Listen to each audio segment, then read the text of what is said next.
Tatlo ang nasawi sa umalingaw-ngaw na palitan ng putok ng baril sa Cubao, Quezon City. Apektado ang daloy ng trapiko doon. Nakatutok live si Chino Gaston. Chino!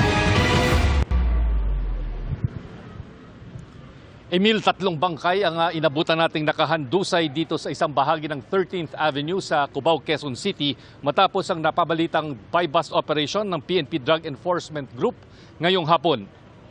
Kinordon agad ng scene of the crime operatives ng PNP ang crime scene kung saan nagkalat ang mga basyo ng bala.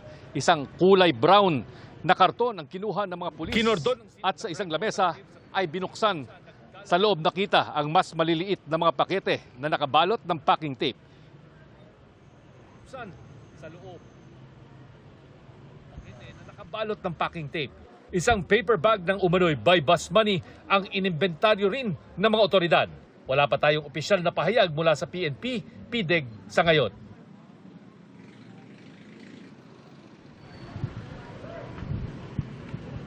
At dahil sa engkwentro, Emil, nagdulot ng matinding traffic sa lugar ang ginawang pagsasara ng 13th Avenue habang isinasagawa ang forensic examination ng PNP Scene of the Crime Operatives. Emil.